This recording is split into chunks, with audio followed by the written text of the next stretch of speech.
मुरगुड कुर्णी दरम्यानच्या वेदगंगा नदीवरील कुर्णी बंधाऱ्यावर महापुरानंतर धोकादायक परिस्थिती निर्माण झाली होती। महापुराच्या पाण्यासोबत वाहून आलेली मोठमोठी लाकडे आणि झाडाचे ओंडके बंधाऱ्याला अडकून राहिले होते। त्यामुळे बंधाऱ्याच्या संरचनेला धोका निर्माण होण्याची शक्यता होती। मात्र ही बाब लक्षात येताच मुरगुड येथील तरुणांनी पुढाकार घेत एक धाडसी मोहीम हाती घेतली। कोणतीही यंत्रसामग्री न वापरता गुडघावर पाण्यात उतरून या तरुणांनी स्वतःच्या हाताने ओंडके बाहेर काढण्यास सुरुवात केली। पाण्याचा वेग, चिखल आणि घसरडी परिस्थिती याचा सामना करत त्यांनी जीवाची पर्वा न करता हे काम पूर्ण केले।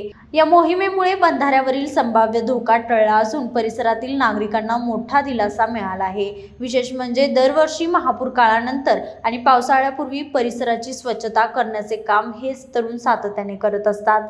त्यांच्या या सामाजिक बांधिलकीमुळे परिसरात त्यांचे मोठ्या प्रमाणात कौतुक होत असून त्यांनी समाजासमोर एक आदर्श निर्माण केला आहे। या मोहिमेत सामाजिक कार्यकर्ते सर्जेराव भाट, रघुनाथ बोडके, कृष्णानाथ डोने आणि ओंकार पोद्दार यांनी सक्रिय सहभाग घेतला।